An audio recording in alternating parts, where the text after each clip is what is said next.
You say I drove the name in vain, but I don't even know the name.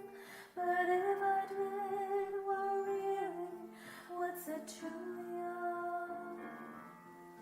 There's a blaze of light in every word. It doesn't matter what you heard, the holy or the broken. Hallelujah. Hallelujah, hallelujah, hallelujah, hallelujah.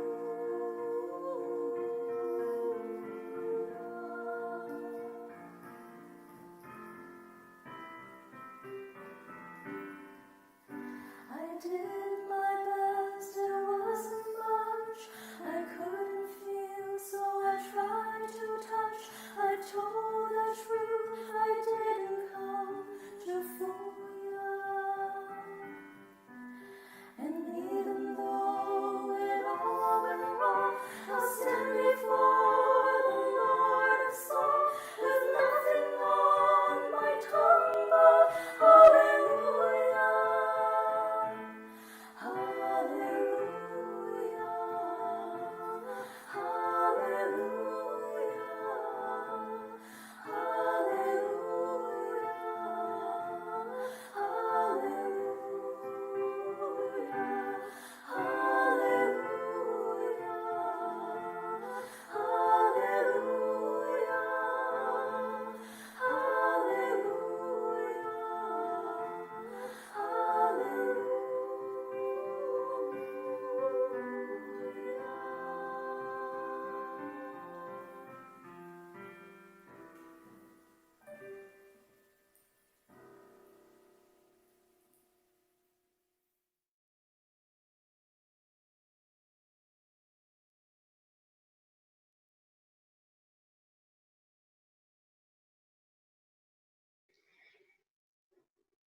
Welcome, all who seek the ways of miracles and magic. Welcome, all who seek a path to justice and to truth. Welcome, all whose caravan has traveled many places. Welcome, all whose caravan is only starting out. With these words, we make a tabernacle in the wilderness, a shelter for seekers, where we strengthen and empower the people to work for the good of the world.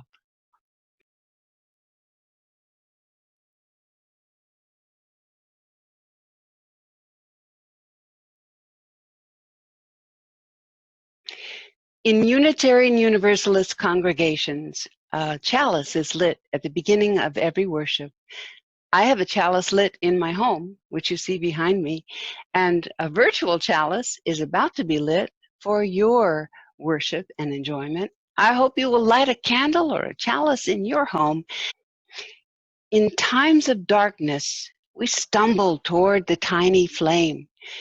In times of cold, we seek the warming fire. In times of repression, we reach for the lamp of truth. In times of loss, we pray for the comforting light. In times of joy, we light a candle of celebration. Spirit of life, as we kindle this light, help us find what we need this day.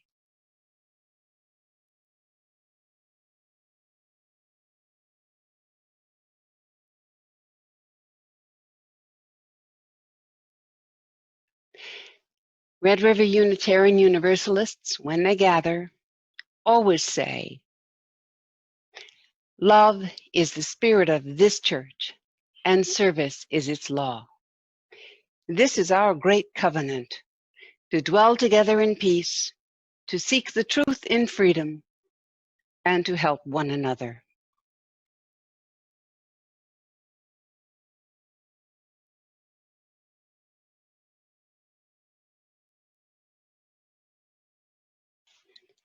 And now behold, the virtual congregation has been created, and we begin our exploration today.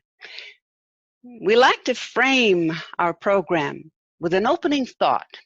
So I want to pique your interest with this thought from John Nichols' book, A Biblical Humanist Companion. The miracle of Exodus is that a group of people finally realize for themselves, for us, and for all time, that you cannot stay in Egypt.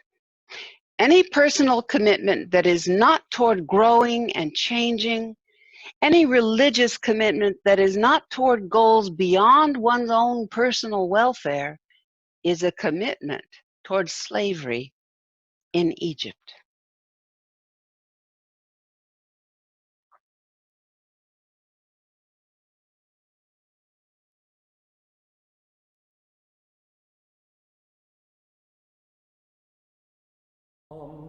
Come, whoever you are, wanderer, worshipper, lover of leaving, ours is no caravan of despair. Come, yet again come. Come, come, whoever you are, wanderer, worshipper, whoever you're leaving, cause it's no caravan of despair. Cause it's no caravan of despair. Cause it's no caravan of despair. Cause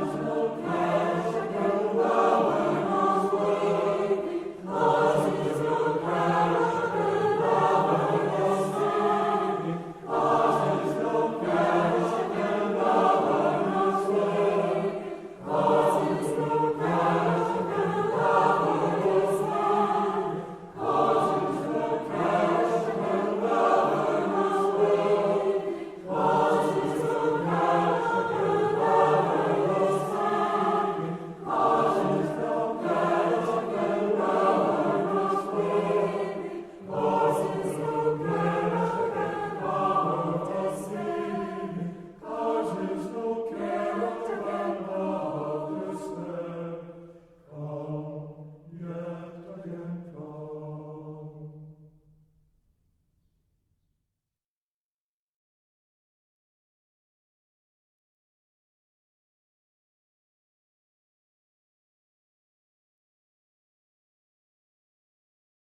The first reading today is a poem by Carl Sandburg.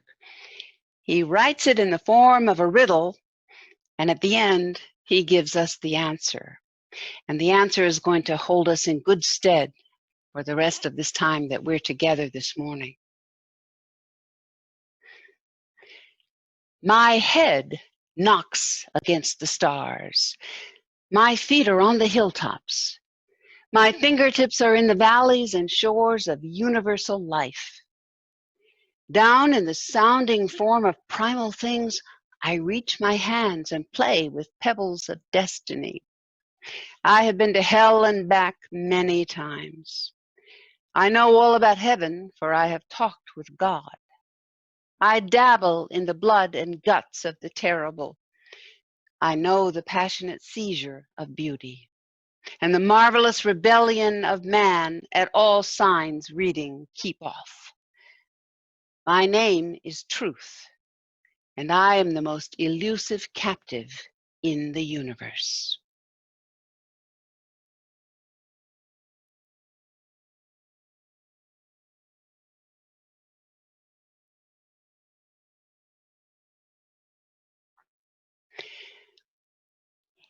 It is a good thing when we meet together in a morning program, whether you call it worship or just time together for reflection, to do what we call in Red River Unitarian Universalist Fellowship just the practices.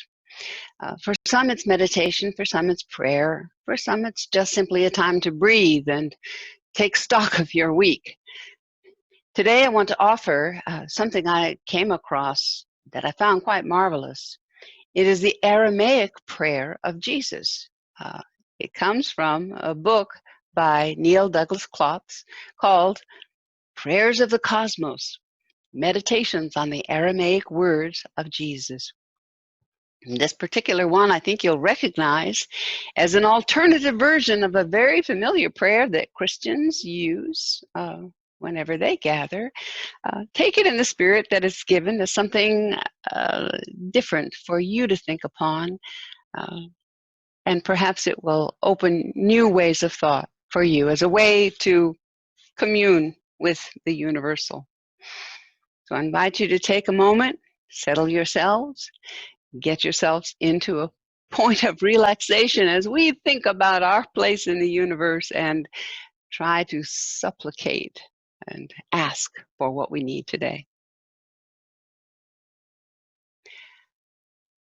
O Father, Mother of the cosmos, focus your light within us. Make us useful. Create your reign of unity now. Grant what we need each day in bread and insight. Loosen the cords of mistakes binding us as we release the strands that we hold of others' guilt. Don't let surface things elude us, but free us from what holds us back. From you is born the power and the life, the song that beautifies all, renewed from age to age. Truly, power to these words. May they be the ground from which all my actions grow. Amen.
Well, I'd like to begin the discourse this morning to tell you that we're going to talk about 5 vivid, big things: miracles, magic, justice, terror, and truth.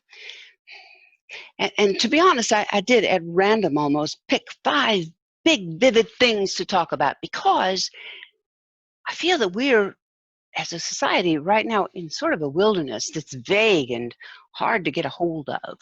We don't know truth right now. We don't really know what's real. It's difficult. So I chose these ideas, and I felt that they would hang together because we in this country have been stumbling through an ideological wilderness. We don't really have common landmarks anymore. Shared values are crumbling beneath our fingertips. We can't find them anymore.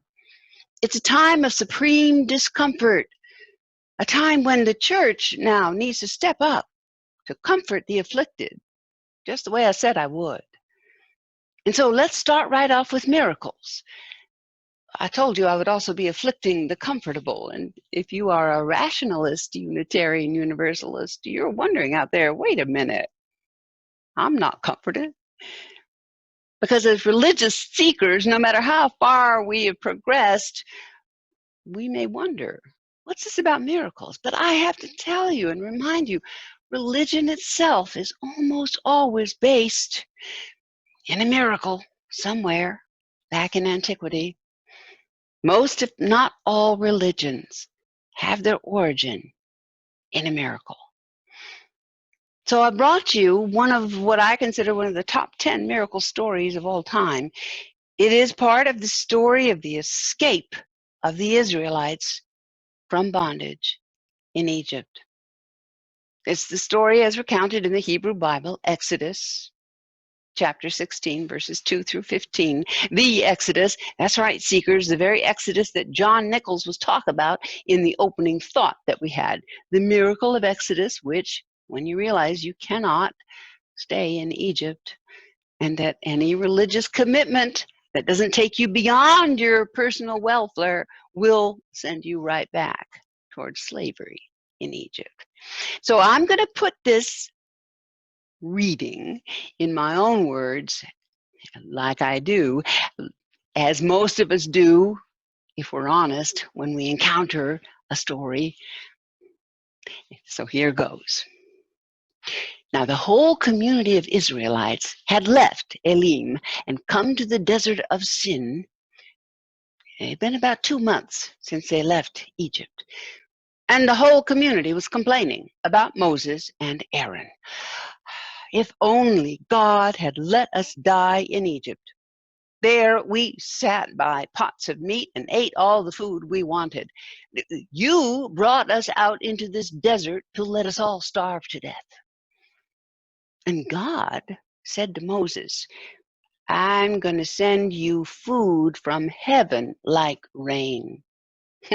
Each day, the people should go out and gather only what they need for that day, except on the 6th day. Then they could get twice as much as they gather on another day. You'll find out why. And I'm going to test them to see if they will follow instructions. So Moses and Aaron go and tell the Israelites, tonight you will know that it was God who brought you out of Egypt. In the morning, you will see the glory of the Lord, because he has heard you complaining about him. Why are you complaining about us? By the way, there's no record of what the people answered. Moses also said, God is giving you meat to eat in the evening and all the food you want in the morning, because God has heard you complaining about us. Who are we? You're not complaining about us, but about God. Moses said to Aaron, you tell them. Come on. Now, you go and tell God yourself. While Aaron is speaking to the whole community of Israelites, they looked into the desert, and sure enough, they see the glory of the Lord in a column of smoke. As an aside, that phrase, the glory of the Lord, is a sure sign of a miracle. I don't know what it means, but it's a sign of a miracle. God said, I've heard the Israelites complaining. You tell them, at dusk you'll eat meat, in the morning you'll eat all the food you want, and then you'll know I'm the Lord your God. See, God did that a lot. That evening, quails came and covered the camp. And in the morning, there was a layer of dew all around the camp, and then when the dew dried, there was frost covering everything, and thin layers of flakes like frost. And when the Israelites saw it, they said, what is this? Because they didn't know what it was. And Moses said to them, it is the food that God has given you to eat. Here ends the reading. Isn't that a great miracle story? Now, later in the book of Numbers, we will find out that the frost that covers the ground, it will be called manna. And I looked it up, and I've learned that manna, roughly translated, means, what is this? And those are really the only specifics we have. And you'll read lots of commentaries that say, well, it's like coriander seed, or it's the tamarind. Nobody knows. Almost everywhere it's translated, though, as a thin layer of flakes, like frost on the ground. And I'm sorry, in my mind, to me, it's frosted flakes. So the Israelites ate quail and frosted flakes for 40 years and complained about it the whole time. Sacred texts are full of miracle stories and stories about human beings. Today, we rather thoughtlessly say, and condescendingly, that those ancients invented the concept of miracles because they couldn't understand things. They invented miracles to explain what they didn't understand because they were so backward. Well, I just think about that, and I wonder. So we say that they have invented a whole new category of reality, and we want to call them backward? I don't think we should be too hasty in our judgment. But sure, they did. They called everything a miracle. How to explain the creation? A miracle. Sun going black in the middle of the day? Miracle. People getting away from slavery against all odds? Miracle. And who's in charge of miracles? Let's say God. So when the Israelites get out of the wilderness, somehow a religion is born. And it's not around Moses' leadership skills or navigation skills, but it's about God. A God so wonderful that he covers your escape from bondage and leads you through the desert and even feeds you while you get to the promised land. Yahweh God got results, even though he had a limited menu. But Yahweh God, even though he was a he, there was still traces of the divine feminine left in that time frame. The principle of Sophia and the spirit could still be found in the ancient books of Proverbs and the other books of wisdom. And I'll tell you another miracle. It was a miracle that those traces of the feminine survived the androcentric onslaught of the next millennia, which lasted from agriculture to birth control. But after the founding miracles of Judaism, we have the founding stories of Christianity and Islam. And you can take Ripley's point of view if you want on miracles, believe it or not, a registered trademark, or you can have a Lewis Carroll point of view, which is that you can believe 6 impossible things before breakfast. I love the Hebrew Bible because they don't bother to candy coat human nature.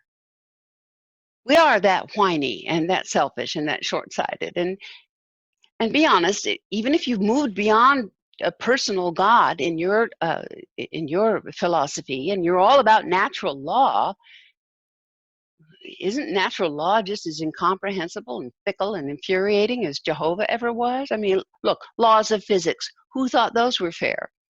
They're just as unreasonable. What's fair about gravity that it would make you fall down and break your hip? Doesn't have to be that way, does it? I admit we have cheapened the language of the miraculous. I say we reserve that word for the most breathtaking events that we can think of, like the birth of a galaxy, or let's say 70% voter turnout in the next election, resulting in a progressive landslide victory this November. But even if we choose to demystify all those grand miracles, doesn't matter because we still have magic. Oh yes, I'm quite serious. We have magic. And I know it because in this liminal time and space that we're in this pandemic era, it's where we need magic the most. The word of Leonard Cohen's poem are in my head all the time. God is alive. Magic is afoot. God is afoot. Magic is alive. Alive is afoot. Magic never died.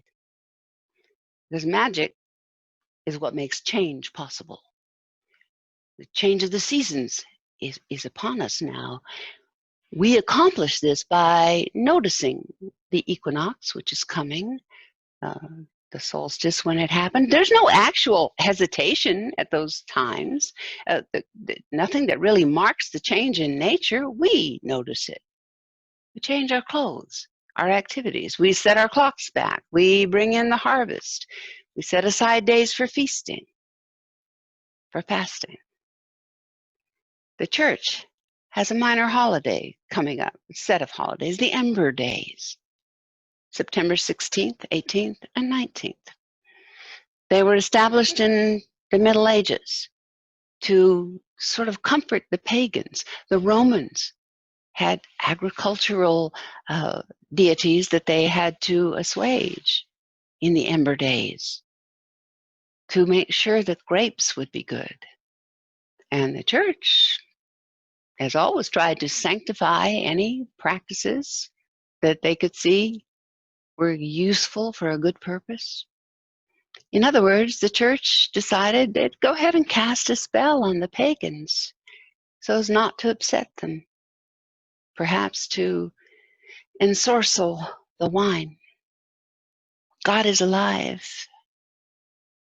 Magic is afoot. And there's your magic. The power to make holy the days, even if they're ordinary days, even as we just approach the uncanny balance of the equinox in a couple of weeks. And we use spells of illusion here in the Southwest in September. We try to create the shared illusion each year that very soon it will actually feel like autumn. It's never very soon. Each year it's hotter than hell throughout the whole month and into October, but we create that illusion every year with dark cottons and pumpkin spice and sweaters for imaginary chills. It's magic when we work our intentions upon nature and with nature to change our worldview and our reality. It's not the same as propaganda. It's the opposite of propaganda. It's us claiming our place in the natural order. It's us seeing that God really is still afoot in the world, the real world, in your coffee cup, in your teacup, in your yard, with your tiny rituals that remind you that you're really alive. The spell you put on each other. Every conversation I have with any member of my family always ends with the incantation, I love you. Because what if it's my last conversation? Magic. It's whatever it takes to keep us going in the wilderness. You do it.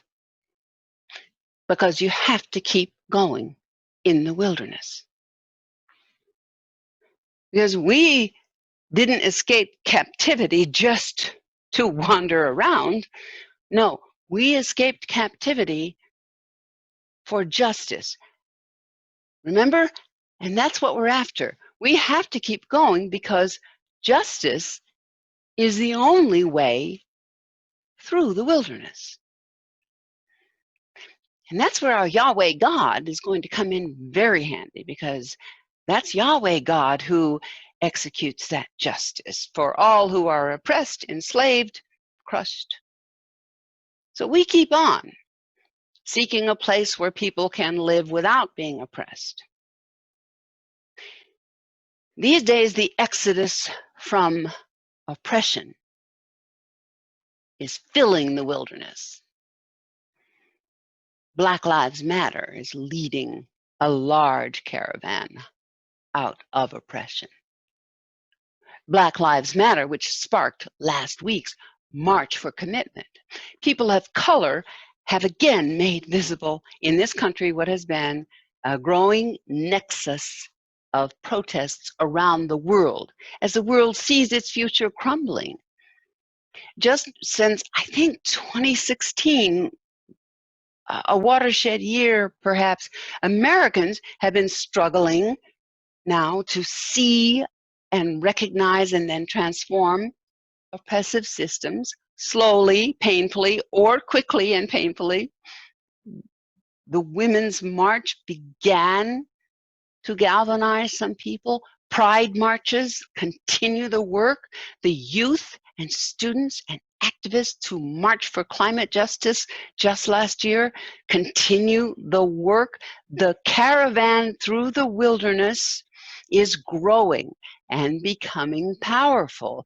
So powerful that it has attracted the attention of the systems of the truly powerful. And that explains the terror that we feel when we let ourselves feel it. And so we are up to the terror I promised to talk about. The reason that the church must now be strong to live, to comfort the afflicted. So terror, politicians have made that word a whole enterprise, right? And so that's something we can have war on. That's wrong. It's really a simple elemental emotion that human beings have when somebody's trying to harm them. That's really what it is. So I can claim that when I see something trying to harm me or mine, I feel terror. And my rational response to that is to be alert and try to find a way to defend myself. Out here in the wilderness, if I listen, I hear voices meant to terrorize me. But they're voices from people and systems who are greedy and venal, people with damaged souls who want us helpless and hopeless and suspicious of one another and isolated in our nervousness. They want us to think that there's nothing we can do.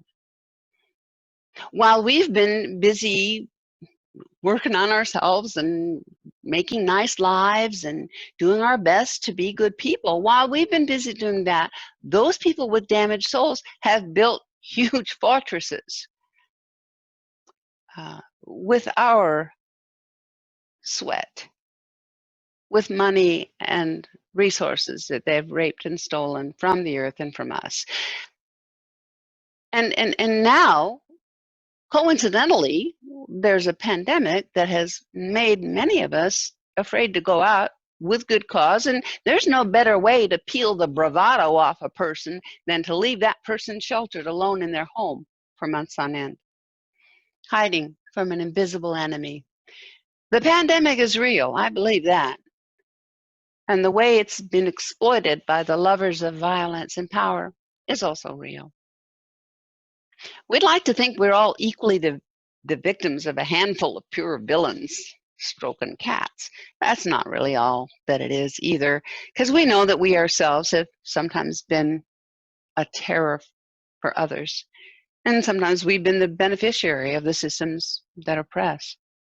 So when I speak out against the wickedness of the world, I am a hypocrite every single time. I own it. I make that preemptive strike because it's the only way I can avoid being paralyzed with fear that somebody will catch me out, not living up to some image of sanctity. If you wanted to think about the story of Exodus as a matrix, I say absolutely, let's speak truth to power. Lock up some people without conscience who are responsible for some truly great suffering.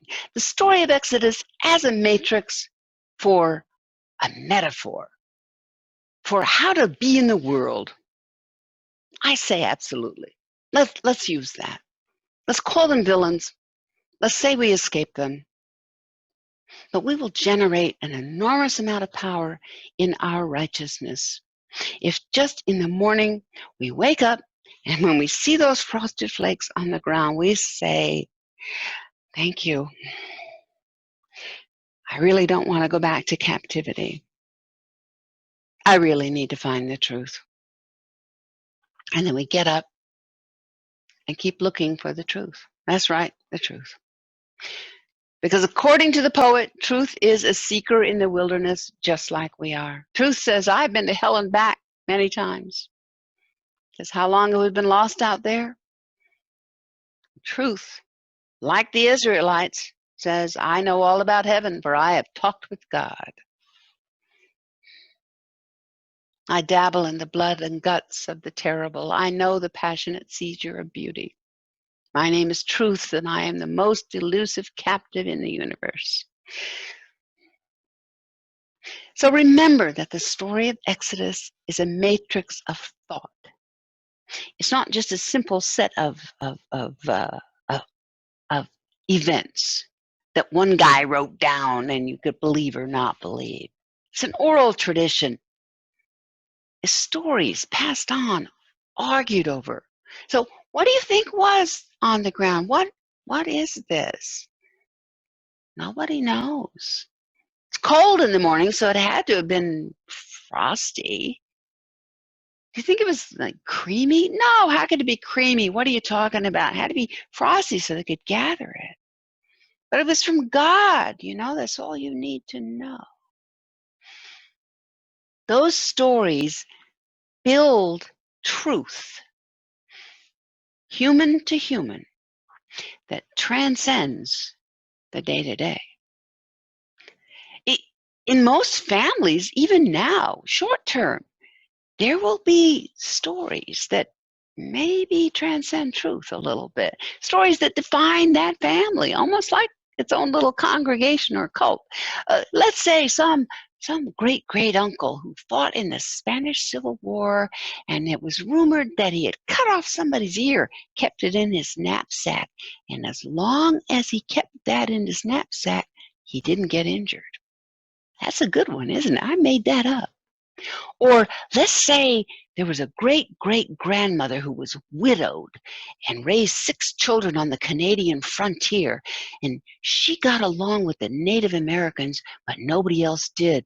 Or I should say the indigenous peoples, because it was Canada, but nobody else did. And so they only bought from her store, and she even preached on Sundays. That one's actually true. It's part of my family mythos. May not have been factual, but it was actual. It's truth, passed down human to human. Truth that has dabbled in the blood and the guts of the terrible. And that truth may be your only comfort in the days and weeks and years to come, when the propaganda machines are making us all feel that we are in a wilderness of the mind and spirit. But if it is your actual truth, then it will allow you to face that terror one-on-one and live. And then you'll be able to do the work of justice and keep alive the magic and the miracle that is your life and your faith and your holy purpose. If you feel that you are in the wilderness now, it is because you know you have to escape your captivity. We're all in the wilderness now. And it's time to be a seeker, not only of truth, but of justice. To do that, you're going to need magic and gratitude and the company of others. And seekers must know that truth may ride with us in our caravan, but even truth cannot be captured. So get up, get going. This caravan can't wait.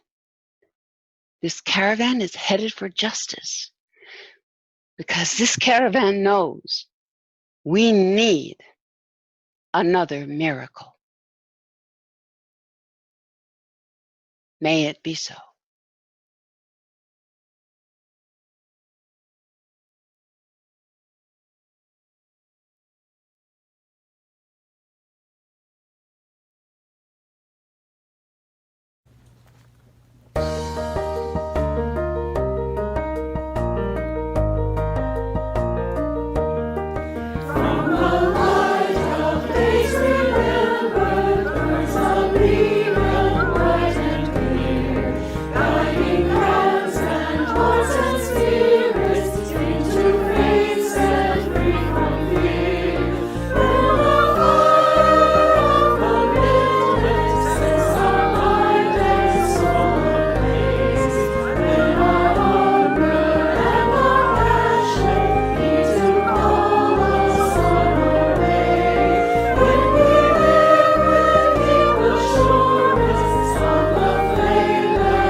I want to leave you with this parting thought from Thomas Merton, who tells us, we are not converted only once in our lives, but many times. And this endless series of conversions and inner revolutions leads to our transformation.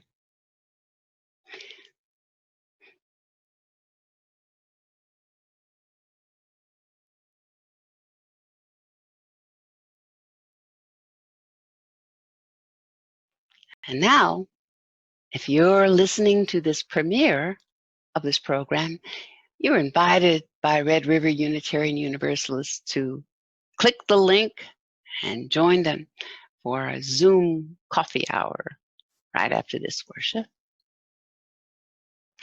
And now, for all of you, please receive this benediction. Go now into the wilderness and be a seeker of justice and truth. Receive this blessing now and let it strengthen you to walk in the ways of righteousness and walk toward the liberation of all people. And let it be unto you according to your faith.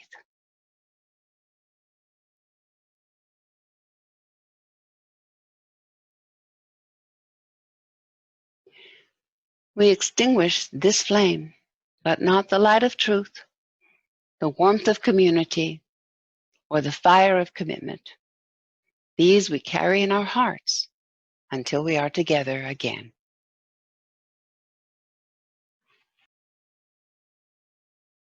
Hey there. Next Sunday, we're having our annual water communion ceremony. Now this is going to be a little difficult since normally we gather the water together in the chapel and we pour it all into a common bowl. So this year we're going to have to do something a little different since we're meeting virtually. Here's the plan. You're invited to think about water, what it means to you, how you use it, how you maybe abuse it, how you might have fun with it. And make a video, make two, send some photos as well.